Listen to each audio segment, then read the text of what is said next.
The following video you are about to watch contains adult language. Probably didn't need to say that, but I will, because just in case someone is bothered by that.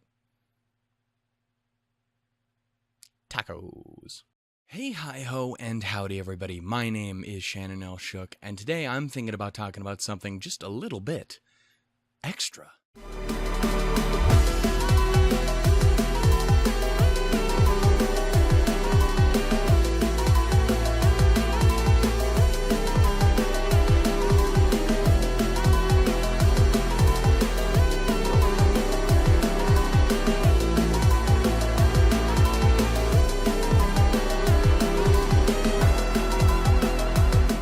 Hi-ho and howdy everybody, my name is Shannon L. Shook, and as you might have noticed, this is the first official episode of the Review Cap Extra. It's going to be so hard not to say Ruby, because that just flows off the tongue so well. To the Darling and the Franxx Review Cap Extra. This is for episode 1, Alone and Lonesome, if I'm not mistaken, is the title of the episode. Don't know, not sure, have it on here somewhere, don't remember what it is. That's what it's called. Nailed it. Awesome. I rock. And roll. I do neither of those things. Anyway, we are here to talk about the first episode of Darling and the Franxx and the show in general. So basically, this is kind of how I want to go about it for this. For those who do know, again, I do the Review Cap Extra series for Ruby. It's just a little series that I do on the side of the bigger series, which I don't ever do, which I should more. Where I just sit and unscriptedly talk about an episode of a show that I happen to be enjoying. The idea is to keep up once a week with every new episode. Obviously, I'm a ways behind, and luckily in this case, I'm a ways behind.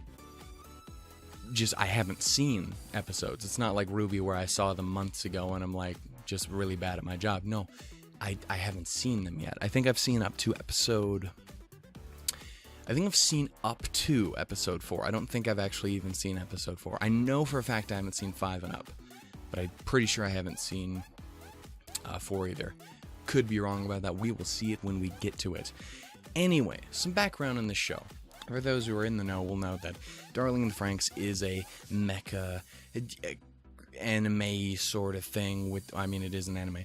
It's a mecha-y anime sort of thing with, cool stuff in it.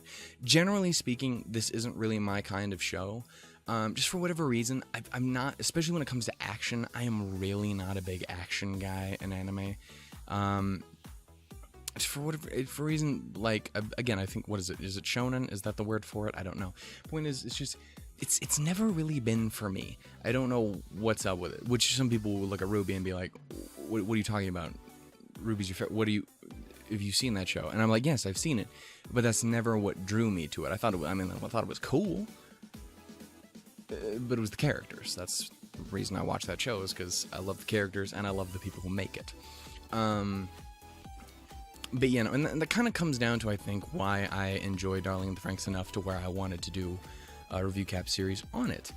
And see, is there anything else in particular that I need to throw out with this show? Yeah, no, it's just, I watched the first couple episodes and I enjoyed it enough to talk about it. The intention is to talk about some more shows coming up as well. Again, if you ever, I mentioned this in the what new shows that no one watched thing. If you out there do enjoy this episode, sorry for the incredibly long intro, but if you do enjoy it, then go ahead and comment down below other shows that you'd like to see. If you'd like watching this, comment what you thought about the episode, stuff like that. That's what the comments section is for. Anyway, let's get into the actual show. So, basically, here's Darling and the Franxx from what I gather in this episode. Darling and the Franxx is a show about a bunch of these kids. These kids are called parasites. It's neat. I like that name for people who pilot giant robots that look kind of like ladies. I'm not attracted to them. I don't know what you're talking about. You go projecting onto me, good sir. Anyway, yeah, it's these kids that hook up in these male-female pairs, referred to as parasites. The male and female pairs are also referred to by the sexual organ characteristic things of flowers in pistils and stamens, which I think is a cool idea. It's actually a thing that I find very interesting about the show. Is anyone who knows anything about me knows the sexual comedy is something that I find absolutely hilarious for whatever reason. If like you watch any episode of anything I've ever made, minimum 27 dick jokes. Point is, that kind of thing is very interesting and funny to me. So, while it's weird because that kind of thing is very funny to me, but fan service in particular isn't. Like, I mean, it can be, but it just generally speaking isn't. I don't know why. Like, but even in the first episode, there is a I'd say the most fan servicey thing in the whole thing is when the old creepy doctor dudes all grab ass and the instructor lady person.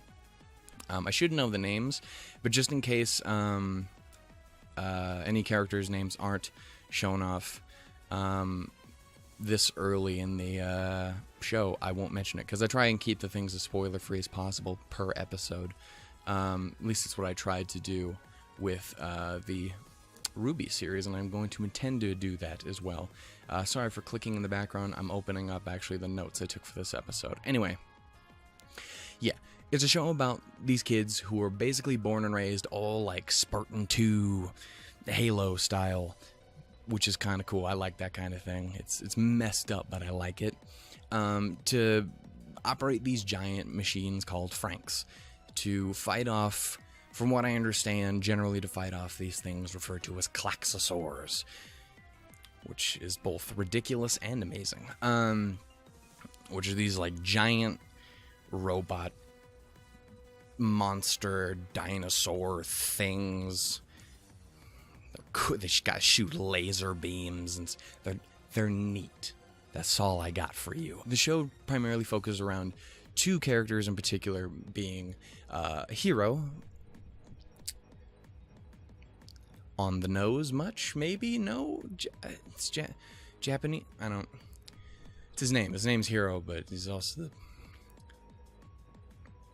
I got nothing. Point is, focuses on Hero, one of the kids who ended up failing one of his exam tests things, the thing that was supposed to be like, hey, can he actually pilot the machine with his lady friend Naomi? And he couldn't. And he failed, and so he's getting kicked out in this episode. So that's fantastic. Also, something I'd like to point out that pisses me off, because this show is enjoyable, but there's one thing that from the instant I heard it immediately pissed me off. Does anyone know what it is? Spoilers. It's the fact that Hero sounds like he's voiced 187% by the guy who played Taki in Your Name, but isn't. Unless the internet is lying to me, that's not the same person, but he sounds literally exactly the same, and it bugs the shit out of me. There's literally a part in the episode where my man shouts out your name, like asking another character their name. Namae! Kimi no namae wa? Bitch, don't tell me that's not him. I know it isn't, but stop it. Anyway, point is, it follows that guy, and it follows another character by the name of Zero Two. Zero Two is this waifu of the season, from what I'm gathering from people. Again, I have to say I'm gathering from people because she's not best girl. I'm sorry. I've from the few episodes I've seen, you're wrong. You know who it is. This interesting, the pink-haired girl with the horns, and at the end of the episode is referred to as having klaxosaur blood, which apparently I don't know, means her dad fucked a sentient vacuum cleaner. I don't know what that means, but it's neat. She's often referred to as a partner killer, or as the partner killer, as this person who, after you ride for at least 3 times with her in her Franxx thing, you die. You can't do it. Like, she's a rough rider, and you did not bring protection. And, you know, you should have backed out. You should have known better, but you didn't. And you know what? Was it worth it? You decide. Anyway, so it primarily focuses on these two, the relationship, how they interact with each other, how, yeah, basically that. As for other characters, there's only a couple other ones that are introduced in this show, or in this episode in particular. You have all the other kids, but the only one who gets name dropped in this episode, I believe, is Ichigo, which is, Naomi and Ichigo. I should go on to those two as well. As I mentioned before, Naomi, Hiro's one-time partner for during the test. Again, she was there with him when it failed. She ends up getting, the boot too. And she takes exception to this. And then there's Ichigo, who is, as I hinted at earlier, totally best girl. Fight me, I dare. Fight me, I dare you. My voice died. Isn't it terrible how I can have like this incredibly attractive voice, make me sound incredibly, like I want some of that in my life. And then my voice just does this. So, this is...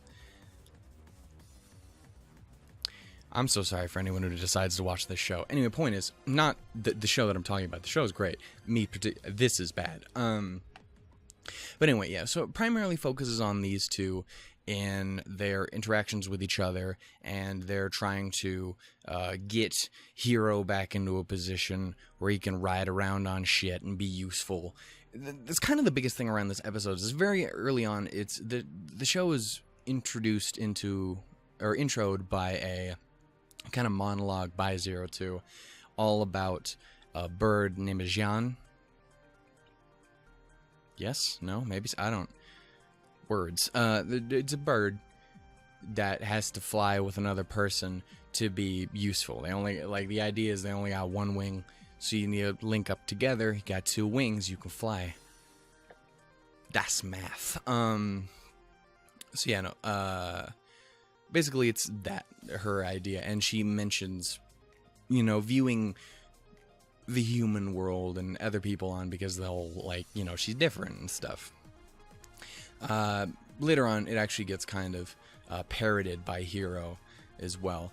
It's going to be difficult because I don't know exactly how I'm going to go through this episode in particular, and just the episodes in general, because for those who don't know, when I do for RWBY, I just go by the episode scene by scene by scene. It's different here, and maybe it's just because it's the first episode and I have to get out all the preliminaries. Luckily, I didn't have to do that with RWBY before, so now I kind of have to do it with this, because I started doing videos on RWBY in the fucking 4th season, so I was like, you already know what's happening. I'm not going to explain it to you. But basically, that's how it starts off, and we get introduced to Hiro, who's just relaxing out in the thing, is referred to as the plantation. I believe it's Plantation 13. Carson Daly? Carsus? It'll be on screen. But yeah, no. It's this location that they live in.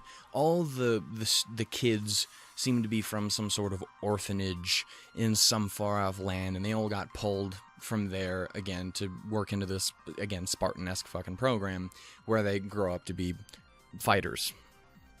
This whole thing seems to be run by some guy named Papa.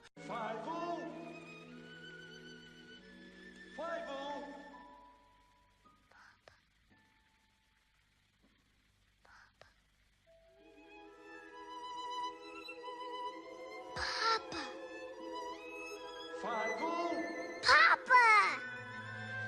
Where are you? Papa! 5. Wait! Stop! 5! I'm coming, Papa! Papa!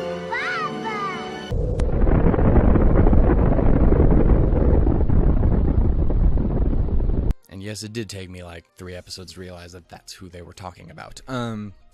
Anyway, while he's doing that, and watching birds crash into windows and die because, everyone's favorite pastime. Birdie, no! There's this big ship transport thing coming in with the old creepy doctor dude, and then there's the instructor lady. Who's cute? I mean, it's the hat. Let me open this. Yeah, no, it's the hat. That does it for me. I'm sorry. Along with Zero Two, all coming in, and basically they're getting introduced as the people coming in to run some sort of test. This sort of, from what I understand, the day is supposed to be kind of like, almost like I don't know if it's more of a graduation or an... Oh God. It's orientation day! I feel more like graduation, but I don't know if that's actually true. Because they're having this big test, and they're going to show off the Franxx to everybody, and everyone's going to run them, and everyone's going to do it, and Papa's all like, hey, yes, you people. But that's not what he sounds like, but he's like, yes, you people, you're going to go and save the day, and do it until you die, and stuff. Again, very Halo-y, which I like. So yeah, this goes on for a little while. Their introduction, they all end up dropping off. From what I understand, they're dropping off a Franxx. It's the one you see at that episode. I'm pretty sure. Don't quote me on that, but I'm gonna say it's what it is. Anyway, they all get dropped off. They end up making their way downtown, grabbing ass, doing stuff, and they're homebound. The other person along with them is also later referred to as Zero Two's partner, the dude who's really, really fucked up. Again, feeds into that partner killer thing. And they end up going in there, getting into the plantation. As soon as they're in there, Zero Two books it off to a far-off land while everyone ain't paying attention. Where does she go to? She goes to this little, like, lake pond area, which looks really awesome because I like biodomes, and I like biodomes that got biomes, and I like it, and there's a lake area, and that looks like that'd be fun. Anyway, she goes there, and she's off swimming, splishing, splashing, doing shit like that, and my boy Hero is over here like, where did the bird go that ran into the window? Because I should probably cook it up and eat it. Probably not what he was thinking, but you know what, in my heart, he was just hungry. And he about to be thirsty. Funny joke. No, it's not. That's also the thing about doing a regular Review Cap episode. I actually take the time to make a joke. Here, I just say random shit and hope that someone occasionally finds it funny. So in other words, no one does. Anyway, so he makes the way over to the lake. It doesn't find anything except for just clothes akimbo. They're just everywhere. Immediately grabs the panties because why would you grab, like, I don't know, the hat or the shirt or the pants or anything but the underoos? My boy is on his Cosmo grind. Any point is, he ends up doing that and ends up noticing Zero Two swimming about, splishing and splashing. As I said before, you can just repeat it because it wasn't funny the first time, so why would it be the second time? She's swimming off in the lake, and he ends up seeing her out there, all silhouetted and shit, getting that, doing that thing where, like, you know she's naked, but we ain't gonna show you nothing because nipples weren't in the budget. Anyway, he goes there, she ends up dipping out, and he immediately starts to go like, oh shit, wait, she's drowning, I gotta go save her, my name's Hero, come on, my boy. And he goes diving in after, only to find that she was trained in the art of Five Nights at Freddy's zing people, and she splished and splashed out the water with a fish in her mouth because... Okay, I know we haven't really met Zero Two yet, but she's a fucking weirdo. Like, don't get me wrong. I understand. I don't have anything against her, but she's totally a fucking weirdo. I think it has to do with, again, the classic sort of thing. When you first get introduced to her, she's fucking licking herself and like. Why did I actually go for the double lick on that one? Like, the first time I didn't do it, and I was like, the sound effect's fine enough. And the second time I was like, you know what, commit to the bit. And then I did, and my hand tastes like dish soap. Just got done with the dishes. Yeah. Making all the right decisions. Anyway. You know, she's very strange. Like, later on, after they're done talking, she goes out of her way and licks him too. Like, she's fucking weirdo. Again, I like that in a person. I'm just saying, it's weird. Again, so she jumps out there. They end up sitting there for a while. he obviously has got to go like, oh, tits, neat. And they basically talk for a while. She spits the fish out. They go up onto shore. She comments on like, hey, well, you're staring, so I assumed you just wanted to go swimming or something. He's like, no, fuck, I saw you was dying or something. I don't know these things. I don't know why this is my voice. This is not talkie from your name. Anyway, so he ends up going up there, and they talk for a while. And he's like, come on, get dressed. And she's like, bitch, you hold my panties. He's like, oh, God. And I thought that was funny. Because I like the move. I'm baby. I'm a child. I'm intrigued by fast and flashy movements. And that goes on for a while, and you can really tell that Zero Two has a very... She's got the very, like, playful... Like, I like to kind of toy with people. Feel about her. It's just the way she kind of acts. Which, again, I kind of like... Sometimes, a little bit, it's a little strong for me. It's just, Gray's a character, just not as an interest for me. Point is, again, they all share a laugh, and well, she laughs at him, and he feels ashamed like a poor, sad baby boy. And then she ends up putting her stuff back on, and it comes down to the discussion of like, well, are you a parasite or whatever? And she's like, oh yeah, no, totes. It's me, a parasite. Get him, Luigi. And then she has the same thing to him, and he's like, well, no, I can't ride like the wind bullseye anymore. It just don't do, and I hate my life because of it. Thanks for reminding me. Excuse me while I step into the ocean and commit seppuku. And she basically like, well, then you're like me. You feel like you don't belong anywhere. You don't have a partner. You're always alone. Because again, she has this mindset of everyone kind of looks at her like a monster and a weirdo. Again, because she's a weirdo. Not gonna go so far to say monster. I don't know her that well yet. Definitely a fucking weirdo though. It mentions that people are scared of her horn. She has this like a headband thing that wraps around the horns that if I had to make an assumption, because early on in the introduction, you see what, again, I assume is supposed to be her, because it's got kind of her hair. You see this kind of cloaked version of her, but it's like all like red skinned and whatnot, and everything. She looks like a fucking demon, and she's got like long horns and everything like that. And again, I'm under the assumption that that's who that's supposed to be. It's supposed to be her. And it kind of gives me almost like a Hellboy sort of vibe. Like locking yourself away to kind of blend in with people more, I guess. Is that a timely reference? I guess it is. They are remaking that. Which I'm willing to give it a shot. I never really cared for those movies back when they first came out. But you know what? As I grow more of it, I'm like, hey, you do you, Ron Perlman. You look good, my boy. Guillermo. I didn't see the movie about wanting to fuck a fish, but I heard it was really good. Point is, they basically go on a discussion, and she goes on to like how they're very similar, and again ends up mounting him and tasting him and shit. Ends up bringing up the discussion of a concept of a kiss, which is something that he doesn't understand. Which again, it's very interesting to me because it's weird. Like the show itself is very. Like it's weirdly sexual, but it's often used.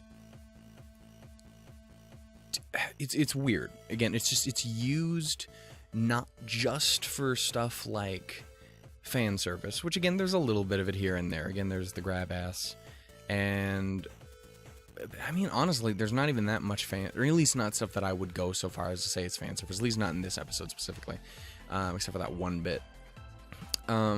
But it's used more to explain things and as like metaphors and references for stuff, and I find that very interesting. I find the concept of it interesting. I don't know. I want to know more. I want to learn. Teach me the ways of your animes. Bars. But, they go into that for a little while before end up getting interrupted by her partner again, who the fucked up dude who looks like he's had a Tuesday and a half. And they're basically there, and it's be like, hey, you can't be running off, you silly goose. That's bad. You don't do that. And she's all like, but I wanna though. And then they leave. But not before again. Homeboy ends up asking her name. I was gonna shout out the words, and then I remembered I don't know the exact words, and all I know is something, and then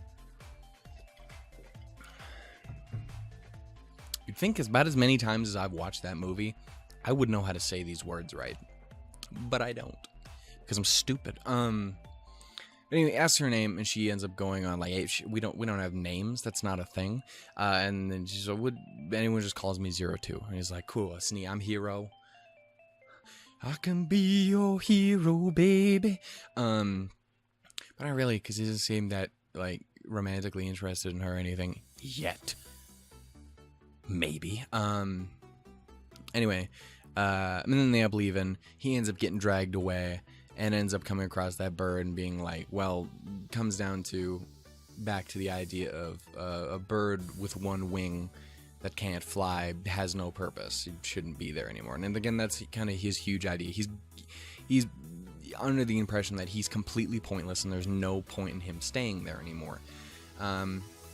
Ends up coming on later into the office of an instructor of some kind.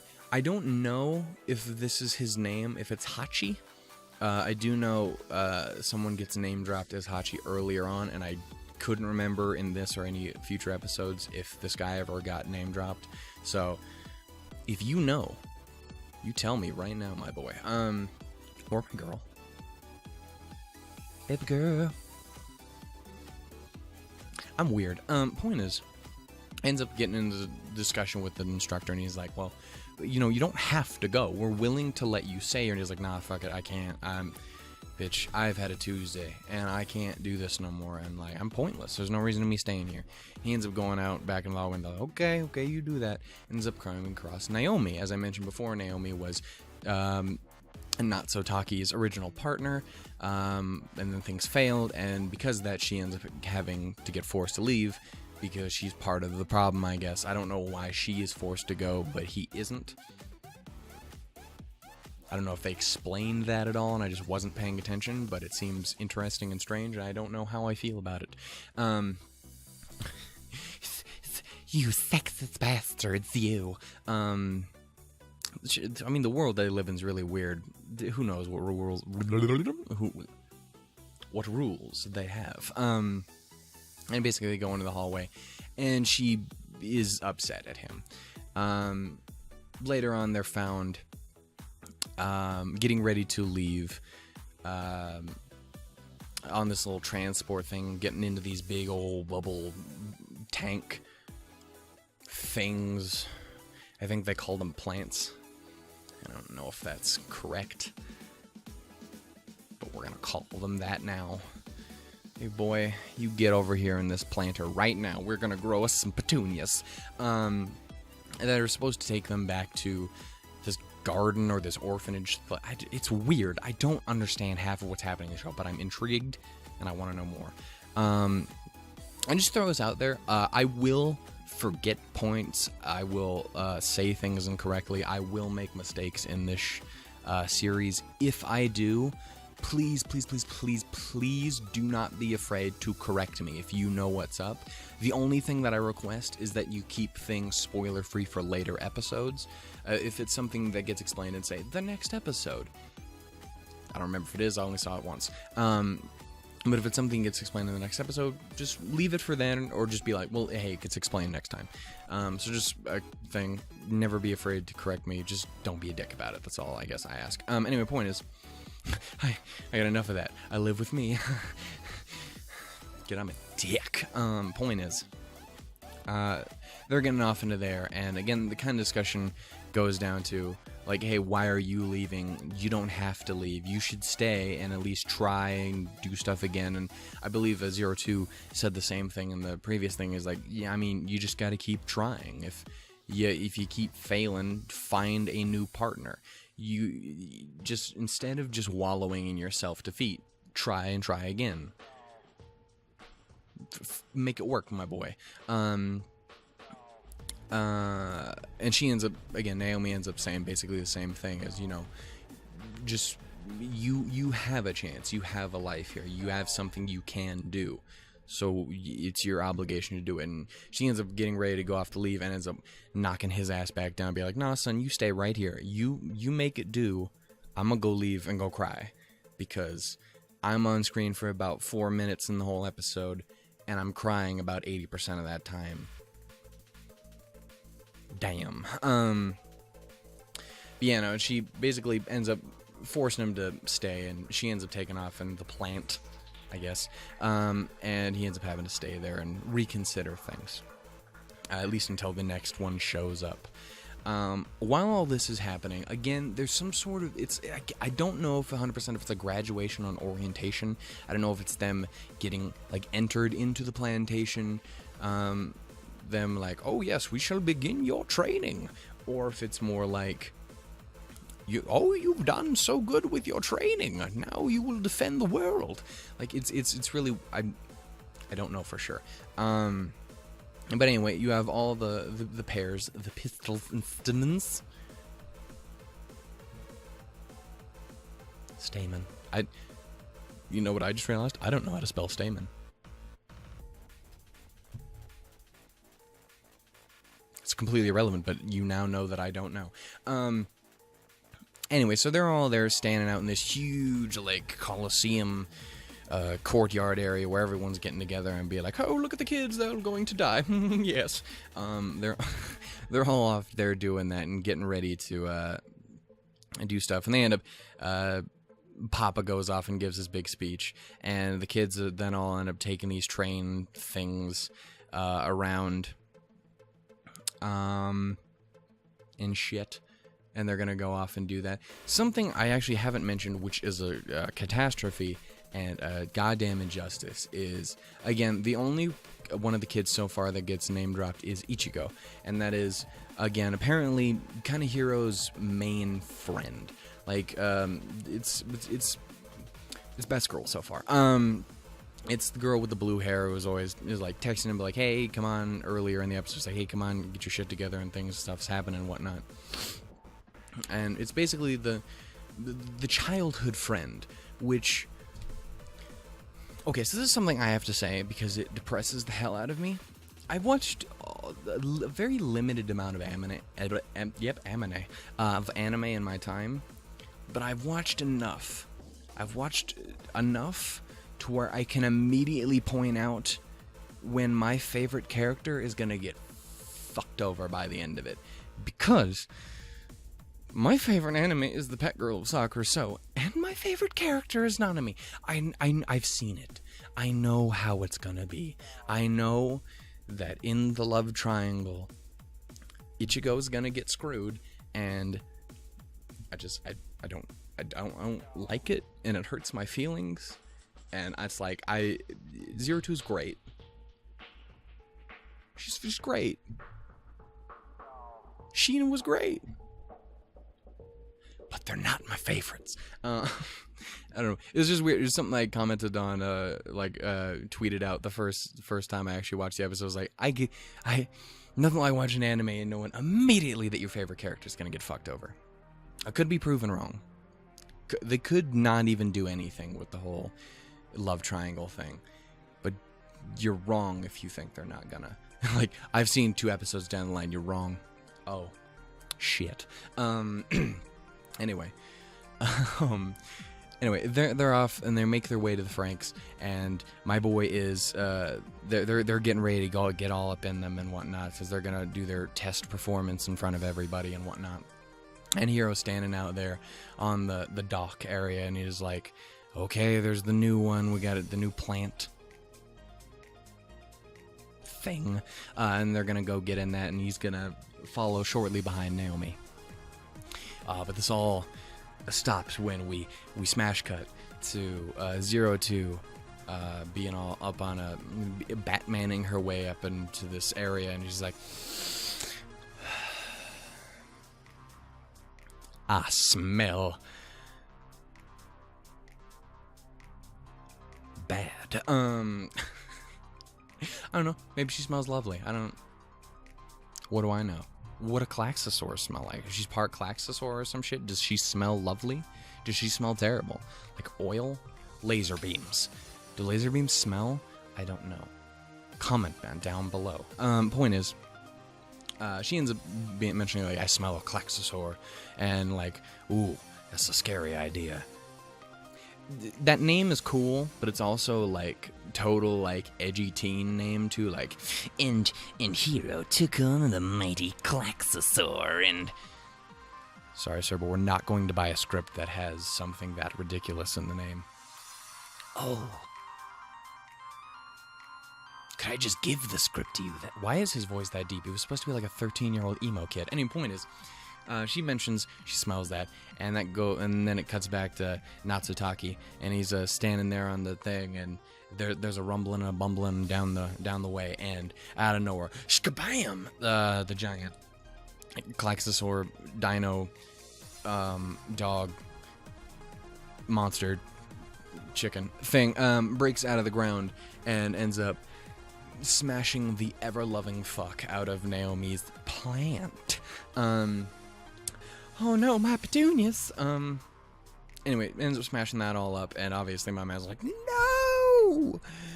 Fuck! And that thing just goes charging towards the place, and they're like, oh, that's bad. Captain, you wanna hook me up on this one? Get the heavy cannon loaded!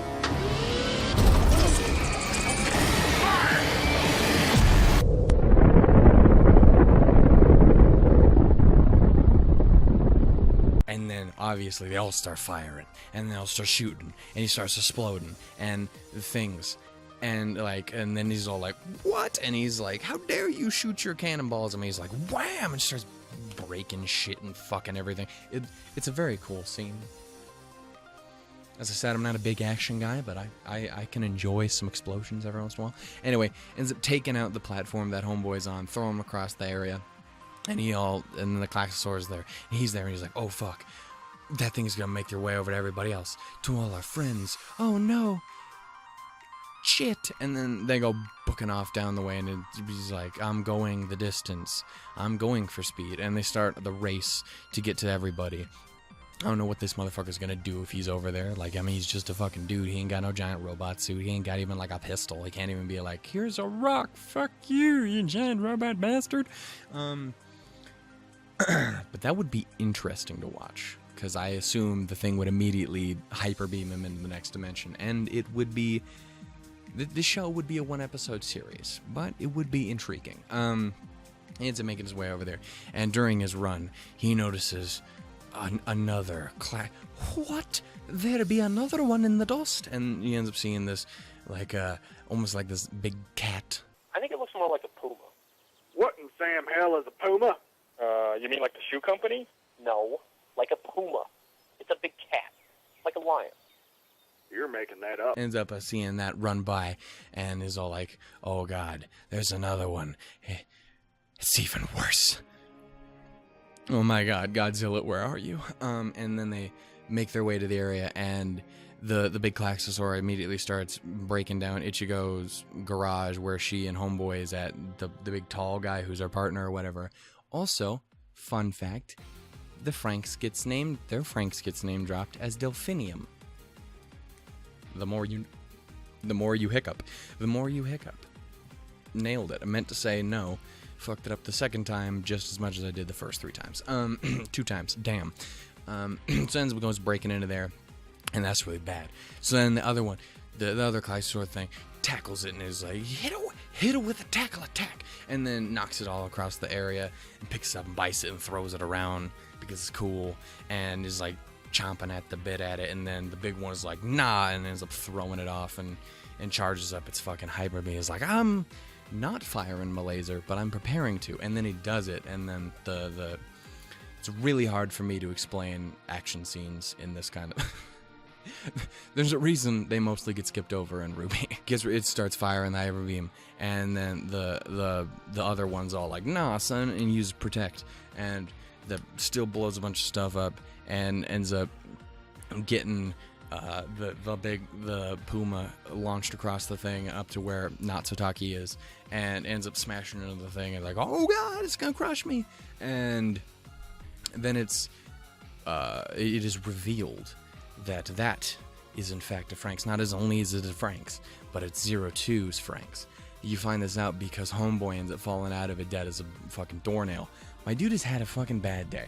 Like, I mean, we saw him for like 4 seconds, but I mean, like, give the man a Slurpee. He deserves something after all that. It occurs to me he won't be able to drink it because he's dead, but I mean, you can at least pour it out for him. Ends up doing that. Hero. It's honestly easier for me to say Natsutake than it is for me to remember it and to say that his name is Hero. It's ridiculous. Anyway, Hero's there and he notices all that and he's like, holy shit, wait, that must mean... And then Zero Two climbs out of the cockpit like, oh. And I thought they smelled bad on the outside. Zero Two, what's up? What are you doing? It's like, oh fuck, I'm gonna go fight. I'm gonna go fight him. I'm gonna get him. This is not what she sounds like, but it's where I'm at.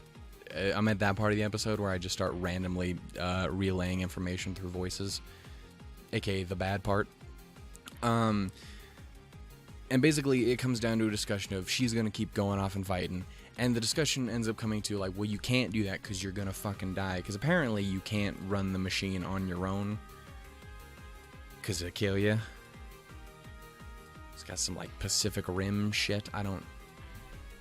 Again, I think it's a cool concept. I'm just saying, build better fucking weapons. Anyway, you have that there, and basically Hero's like, oh, fuck it, you know what? I'm gonna go with you. So that way, worst case scenario happens, fuck it.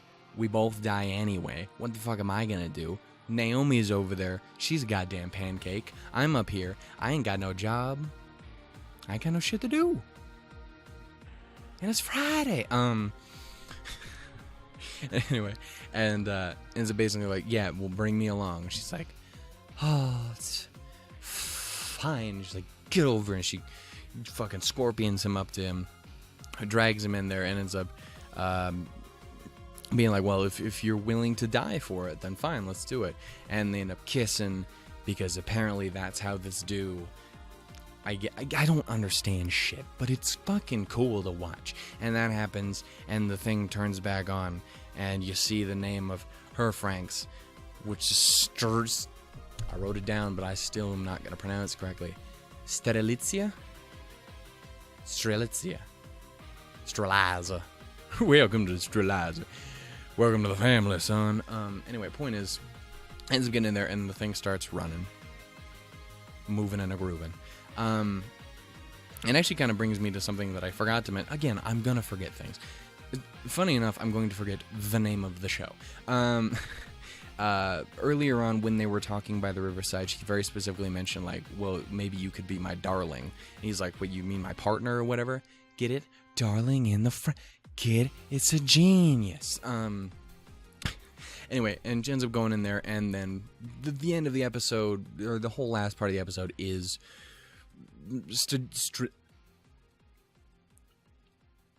the robot, and them piloting it, and then fucking annihilating the goddamn Klaxosaur, because the only way you gotta do is you gotta break the core. So what does she do? Stabs the ever-loving shit out of the goddamn thing, and then it explodes into a giant fountain of blue ink. That's what you get for trying to rob from the local mall clothing store. Is that still a thing that people do anymore? I don't mean like stealing, but is that still like anti... I don't go out to stores ever. Point is, the episode basically ends with those two fighting the thing, and yeah, it ends up going out to the credits, and her dragging Homeboy out, and everyone's like, oh my god, look, it's Hero and a creepy lady, and they're up there like, yes, we have defeated the giant thing, and it's great. And then the instructor lady basically goes on to explain all the shit about how she's a special forces unit with APE or APE, fuck if I know, I wasn't paying attention, who's got like Klaxosaur blood and shit. And basically, yeah, it ends with the idea of Hero not knowing what really happened, but he's intrigued enough, he wants to do it again, he wants to know more, because he wants to be able to, he wants to have that purpose, which was robbed from him when he failed a test originally. And that's the fucking episode. Anyway, so yeah, no, as far as the show goes, again, so far I'm very intrigued by it. I like the idea of it. I like the characters so far, especially in later episodes. As again, I have developed favorites. Again, I've only seen like episode fucking 3 or 4, episode 3 or 4. But you know, so far I really enjoy it. Again, I'm really intrigued by the world. I'm not the hugest fight guy. I'm not a very big fan service guy. I'm not into that kind of stuff really, but I'm a huge fucking character fan, and I like lore and worlds and stuff. It intrigues me, so I'm interested, and I want to see more of it. Again, things to retain off this: Zero Two's cool. Hero's not talky, but I'll accept it because he's still a cool enough character. Some of the kids are dicks. Didn't actually go into that, but a good few of them are total whiny little bitches. I'm not pointing any fingers, but I will point arrows in the screenshot on screen, because little bastards. Best girl is Ichigo, and that's all I got. Anyway, that's where I think I'm going to end the episode, guys. If you guys enjoyed this video, by all means, please, please, please, please show it some love. It lets me know that you want to see more. It lets me know that people don't hate what I do. It lets me know that I have purpose in this world. Without it, I am just Hero without my writer, partner, darling, friend, Steve. So yeah, go ahead and like it if you liked it. If you guys had anything to say on, if you have any corrections for me, if you have anything to talk about with what I said in this episode, if you have anything that happened in this, if you just want to talk about the episode itself, by all means, the comments are open. I love talking to people in the comments. It's really, really great. It means the fucking world to me. And one of the single biggest things that you can do as a consumer of content is to share it with other people. Get it out there. It really can't grow if no one else sees it, you know what I mean? So sharing always helps, so thank you for the people who do that. And yeah, I will see you guys in the next episode. We will cover the next episode of Darling and Franxx. Again, I will also like to start doing ones for alternate series. If you have recommendations, by all means throw them down there. Ones that I'm kind of considering, as for recently, would be Citrus, Ancient Magus Bride, which I've seen the first 5 episodes of, but I haven't seen past that. Kino might be an interesting one to do, though I don't remember that being super story heavy, like as a continuative story. It's like seemed very separate stories for each thing, which again is fine. It's just I like the idea of growing with the characters. It's one of the reasons why Ruby is intriguing to me as it is. I would like at some point to start watching My Hero Academia. I've still never seen it, but I've been beaten over the head a million times being told that it's fantastic, so at some point I'd like to do that. Other than that, the only thing when it comes down to recommendations is I am super not a horror guy when it comes to anime. Like horror in itself isn't even that bad, but gore fucks me up, and I cannot do it. So if you recommend it, I'm just not gonna. It's not for me. I cannot do it. It's so much worse for me in anime than it is in real life, and I have no idea why. But anyway, that's basically that.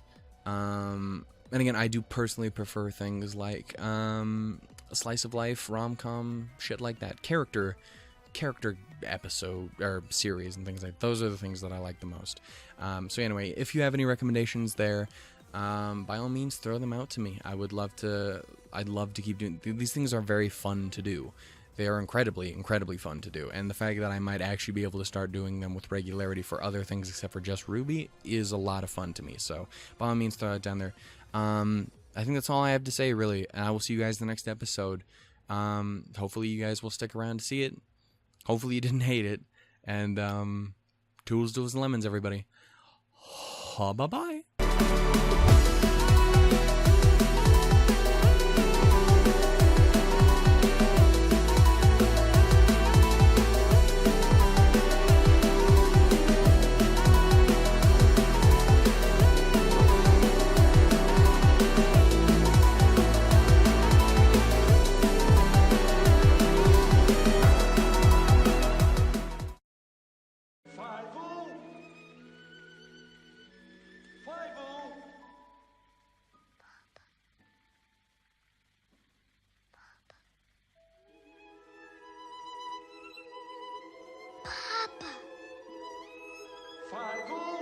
Papa!